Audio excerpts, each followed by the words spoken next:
Hello students, कैसे हैं आप सब। आईसीटी वर्चुअल क्लासरूम में आप सबका स्वागत है। मैं विकास। कक्षा 6 का मैथ्स करेंगे स्टूडेंट्स आज। और हम कुछ क्वेश्चंस प्रैक्टिस करने वाले हैं। तो बच्चों, चलिए चलते हैं स्मार्ट बोर्ड पे और आपके मैथ से कुछ क्वेश्चंस हम आज प्रैक्टिस करेंगे। तो स्टूडेंट्स, आज जो हम क्वेश्चन प्रैक्टिस करने वाले हैं वो है आपके चैप्टर अनुपात और समानुपात से। ठीक है।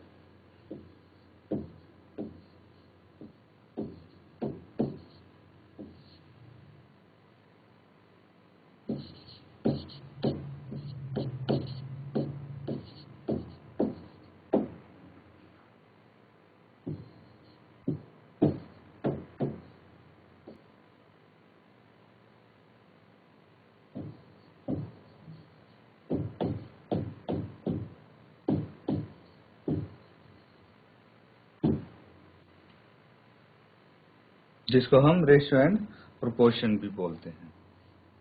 तो स्टूडेंट्स, इसमें होता क्या है, मुझे उम्मीद है कि आप सब लोगों को पता होगा क्या होता है रेशियो एंड प्रोपोर्शन। आप सीख चुके होंगे।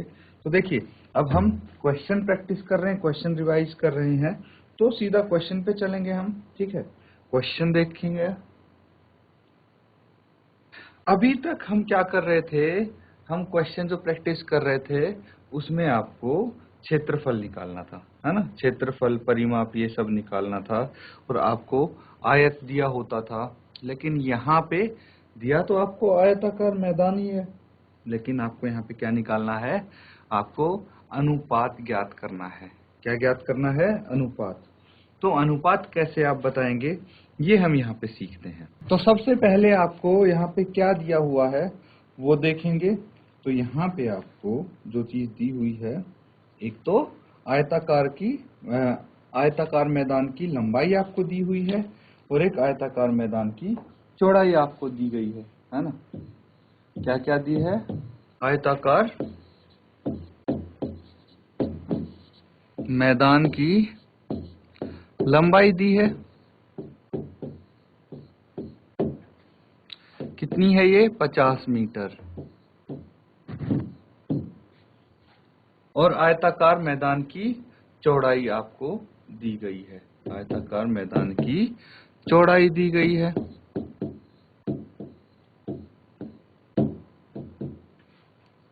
ये है 15 मीटर।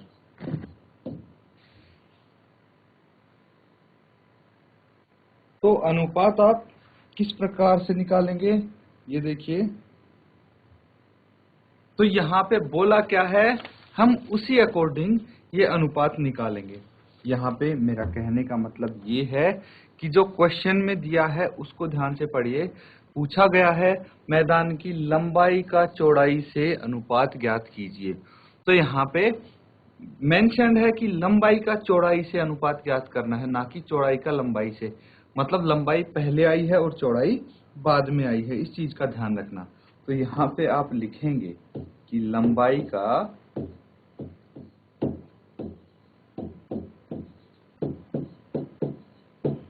चौड़ाई से, लंबाई का चौड़ाई से अनुपात।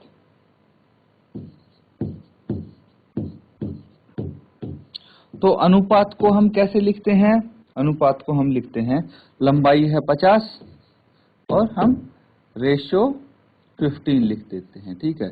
तो जो आपका अनुपात होता है उसमें हम 2 कॉलन लगाते हैं। ठीक है, ये हो जाता है अनुपात। इस तरह से हम मेंशन करते हैं अनुपात को। तो पहले लंबाई लिख दी हमने 50 है और चौड़ाई है 15, तो उसके बाद वो लिख दी, ये अनुपात हो जाता है। हम अनुपात को कैसे लिख सकते हैं, ये देखिए। अनुपात को किस प्रकार से लिख सकते हैं? जो ये अनुपात है वो लिखा जा सकता है बच्चों 50/15। इस प्रकार से भी हम लिख सकते हैं इस अनुपात को। अब क्या करेंगे, कैंसल आउट करेंगे आप। 5 से दोनों कैंसल आउट हो जाते हैं, 5 3 15 और 5 × 10 50। कितना आ गया? 10/3। यानी हम लिख सकते हैं 10:3, 10:3। तो ये आ जाता है लंबाई का चौड़ाई से अनुपात। तो इसमें बच्चों हमने क्या किया है, एक बार फिर से यहाँ पे मैं आपको बताने की कोशिश करूंगा। आपको आयताकार मैदान की लंबाई तथा चौड़ाई दी हुई है और आपको मैदान की लंबाई का चौड़ाई से अनुपात ज्ञात करना है। तो क्या किया आपने, अनुपात के लिए दो कॉलन लगाते हैं, हम अनुपात में कॉलन लगाते हैं। तो हमने पहले लंबाई, फिर कॉलन लगाया और फिर चौड़ाई का माप जो था वो लिख दिया। ठीक है, इसी तरह से क्यों लिखा हमने, क्योंकि बोला गया है कि लंबाई का चौड़ाई से अनुपात निकालिए, इसलिए पहले हमने लंबाई लिखी फिर चौड़ाई लिखी। उसको हमने कैंसिल आउट करना है और सरलतम रूप में, सिंपलेस्ट फॉर्म में हमें बताना है, इसीलिए हमने क्या किया, उसको कैंसिल आउट कर दिया फ्रैक्शन फॉर्म में लिख के, और उसके बाद वापस से अनुपात फॉर्म में लिख दिया हमने। इस तरह से लिख सकते हैं, इसको नोट डाउन कर लो, कोई डाउट हो तो आप पूछ सकते हैं। यहाँ पे मैं आपको समझाने के लिए एक चीज और लिख देता हूँ।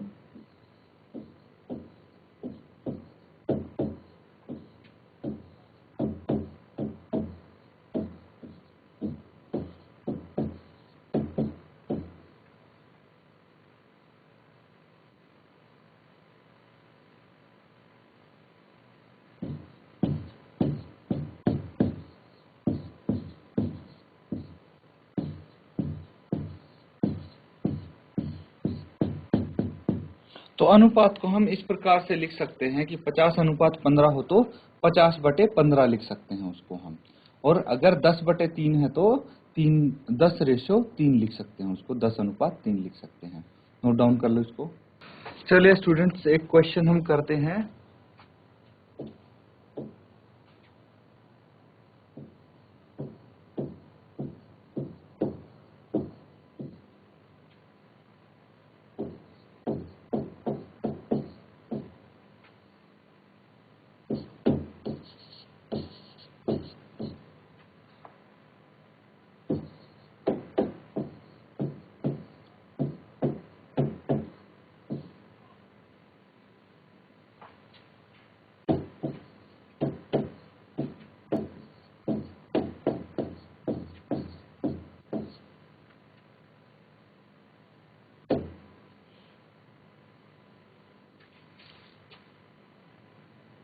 तो यहाँ पे आपको 90 सेंटीमीटर और 1.5 मीटर का अनुपात ज्ञात करना है। इसको सॉल्व करेंगे, जैसे हमने लास्ट क्वेश्चन किया था वैसे ही होगा। तो इसमें एक चीज का ध्यान रखना है आपको, वो क्या रखेंगे कि भाई जो यूनिट है, इकाई है ना, वो सेम होनी चाहिए। इकाई या फिर जो यूनिट है वो सेम होनी चाहिए। जैसे ये 90 सेंटीमीटर है ना, और एक है 1.5 मीटर। तो ये दोनों है ना, ये सेम होनी चाहिए, या तो सेंटीमीटर में या मीटर में। तो इसको आप कन्वर्ट करेंगे सेम यूनिट में, उसके बाद आपका आंसर सही आएगा। तो इसको जल्दी से सॉल्व करो आप। तो यहाँ पे स्टूडेंट्स हम देखेंगे कि इसको किस प्रकार से सॉल्व करना है। तो सबसे पहले हमें पता है कि दोनों राशियों एक ही इकाई में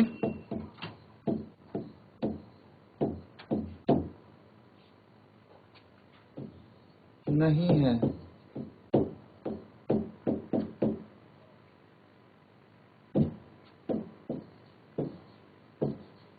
अतः तो जैसा कि आप देख पा रहे हैं यहाँ पे, हमें क्या पता है कि जो दोनों ही राशियां हैं वो एक इकाई में नहीं है।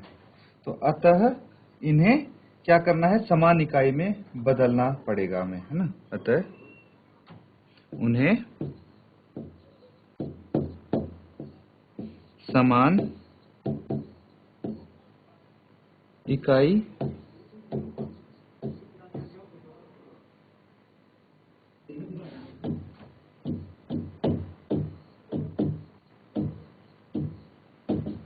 बदलने पर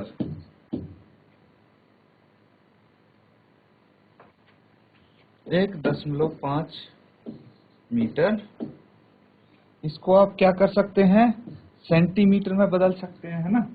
और सेंटीमीटर में कैसे बदलेंगे भाई, मीटर को सेंटीमीटर में बदलने के लिए आपको पता है कि 1 मीटर में कितने सेंटीमीटर होते हैं, 100 सेंटीमीटर होते हैं।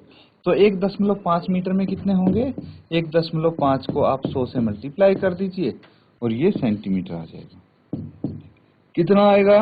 दशमलव की जगह यहाँ पे नीचे 0 लगाएंगे, ये इससे कैंसिल आउट हो जाएगा और ये 150 सेंटीमीटर आ जाएगा। तो अनुपात इसके बाद कितना आ जाएगा? आप सीधा यहाँ पे अनुपात निकाल लेंगे। ठीक है, तो नोट डाउन करो इसको पहले। तो अब लिखेंगे आप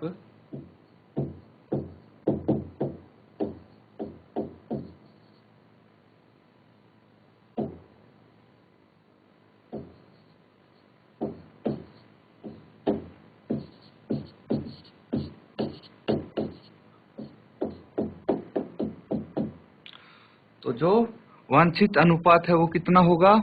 90 है, 90 अनुपात 150, 90 अनुपात 150 है।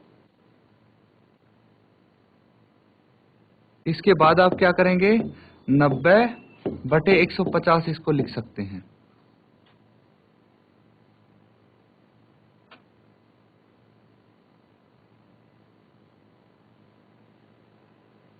कैंसिल आउट कर सकते हैं इसको हम।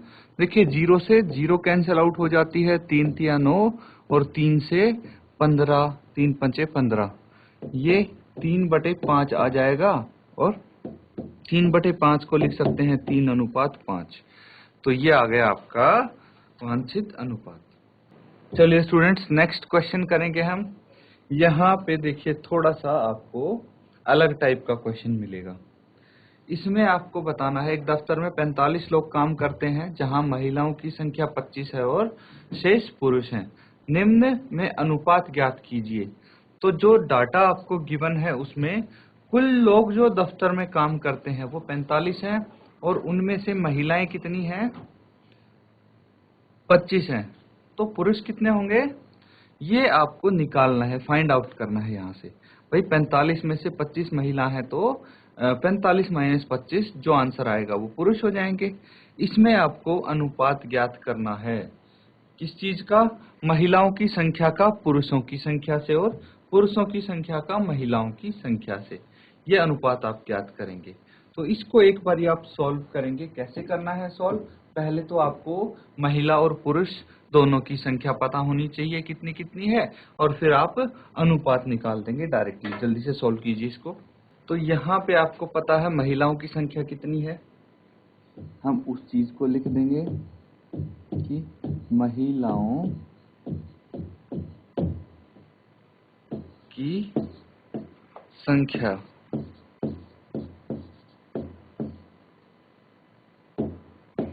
25 है। अब जो कर्मी हैं, जो कुल लोग काम करते हैं दफ्तर में, तो कर्मियों की संख्या कितनी है? ये भी आपको गिवन है 45। पुरुषों की संख्या कितनी है? ये गिवन नहीं है तो ये हम निकाल लेंगे।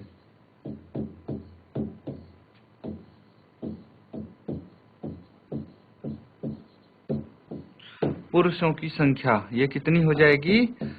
जो टोटल लोग हैं उसमें से महिलाओं की संख्या माइनस कर दो तो ये आ जाएगी पुरुषों की संख्या। 45 में से 25 माइनस करेंगे तो 20 आ जाएगा, 20 आ गया। अब हमें जो ए पार्ट है वो निकालना है। ए पार्ट क्या है? महिलाओं की संख्या का पुरुषों की संख्या से अनुपात आपको निकालना है। तो आप यहाँ पे लिख सकते हैं, अतः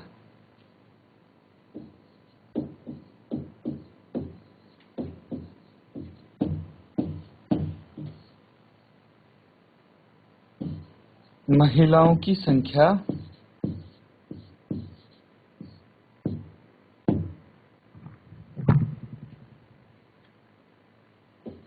का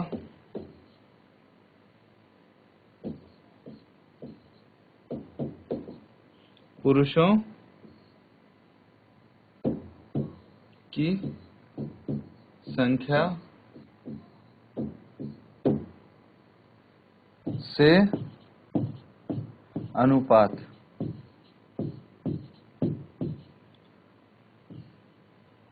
तो इसमें सबसे पहले हमें जो महिलाओं की संख्या है वो लिखनी है, मतलब 25 आप लिखेंगे यहाँ पे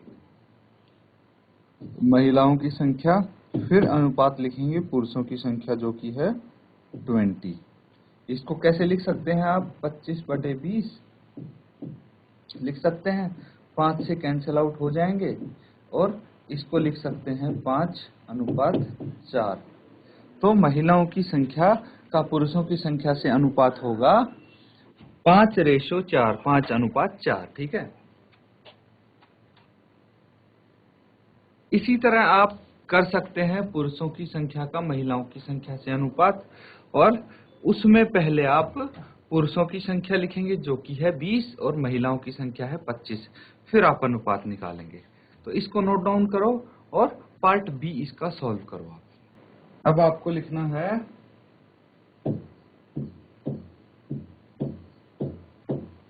पुरुषों की संख्या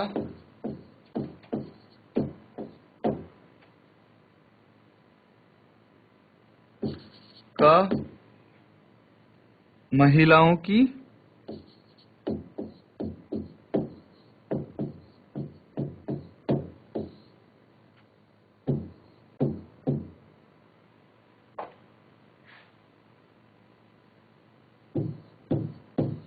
संख्या से अनुपात।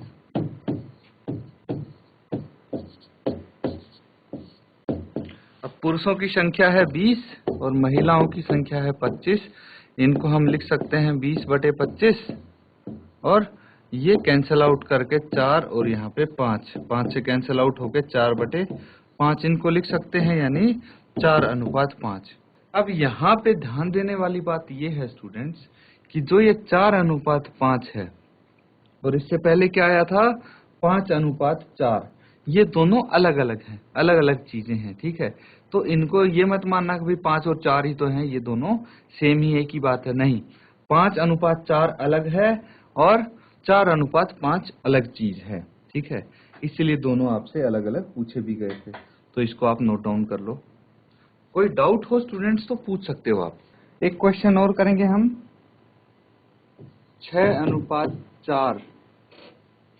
आपको इस बार ये अनुपात ऑलरेडी गिवन है, इसके आपको 2 तुल्य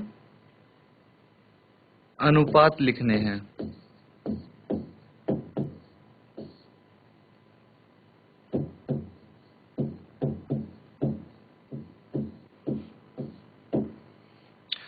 इसके 2 जो इक्विवेलेंट अनुपात हैं, रेशियो हैं, वो आपको यहाँ पे लिखने हैं।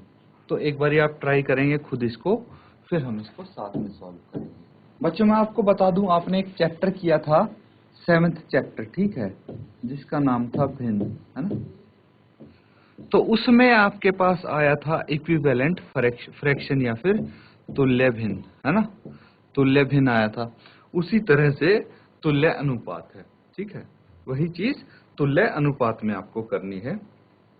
तो ये मत सोचना कि भाई कुछ अलग ही करना है, बिल्कुल वैसे ही आप करेंगे। तो इसको एक बार ट्राई करो आप। देखिए यहाँ पे हम कुछ इस तरह से इसको करेंगे कि आपको जो अनुपात गिवन है क्या है, 6:4 है, ठीक है। 6:4 को आप क्या लिख सकते हैं, 6/4 लिख सकते हैं क्या? बिल्कुल लिख सकते हैं हम। और 6/4 को अगर मैं न्यूमरेटर में 2 से गुना करूं और डिनोमिनेटर को भी 2 से गुना करूं, मतलब अंश और हर को 2 से दोनों को मल्टीप्लाई करूं, तो क्या कुछ इसमें चेंज होगा? कुछ भी चेंज नहीं होगा। तो 6/4 बराबर हो सकता है 6/2/4 कैसे? 2 से 2 कैंसिल आउट हो गया, कितना बच गया वापस से? 6/4 बच गया, है ना। तो इसीलिए हम इन दोनों को बराबर लिख सकते हैं, 6/4 को 6×2/4×2 से। ये चीज आप समझिए। इसके बाद हमें क्या करना है, इनको मल्टीप्लाई करके लिख देंगे तो 12/8 आ गया। मतलब 6/4 के बराबर क्या है, 12/8, और इसको अनुपात में लिखेंगे तो 12:8। तो देख सकते हैं 6:4 किसके बराबर है, 12:8 के। तो यहाँ पे आप ये चीज तो लिख सकते हैं कि अतः 12:8 और 6:4 तुल्य अनुपात हैं, ठीक है, तुल्य अनुपात निकाल लिए हमने।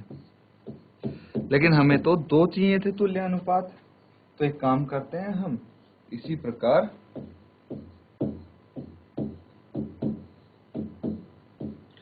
आपने इसको क्या किया, 2 से मल्टीप्लाई किया, 3 से कर सकते हैं, इसके बाद 4 से कर सकते हैं, 5 से कर सकते हैं, तो सभी तुल्य अनुपात आ जाएंगे। या फिर एक और ऑप्शन है आपके पास, जैसे 6:4 है, इसको लिखा 6/4, और 6 को आप अगर 2 से भाग करते हैं और 4 को भी 2 से भाग करते हैं तो क्या होगा, तो भी ये बराबर होगा 6/4 के, क्योंकि दोनों जगह ऊपर और नीचे न्यूमरेटर डिनोमिनेटर में हमने 2 से भाग किया है। तो 2 से भाग करने पे कितना आएगा, 6 को भाग करेंगे तो 3 आएगा, और 4 को भाग करेंगे तो 2 आएगा, और ये हो गया 3:2। कितना हो गया, 3:2। अब इसको आप कैसे लिख सकते हैं, ये लिखेंगे कि जो 3:2 है, 3:2 एक अन्य तुल्य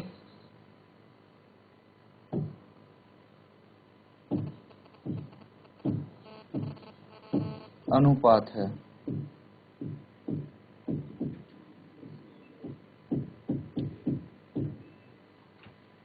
तो इसको नोट डाउन कर लेंगे आप। तो स्टूडेंट्स, हमने जो क्वेश्चंस प्रैक्टिस किए हैं, उम्मीद है आपको ये आते होंगे, और आपने जिसको नहीं आते उनको समझ में आ गई होंगी ये चीजें। अब बच्चों, घर पे आपको जितने भी ये क्वेश्चन दिख रहे हैं इस जैसे, ये सारे आप प्रैक्टिस करेंगे। तो इसी के साथ आज का सेशन खत्म करते हैं। Thank you and have a nice day.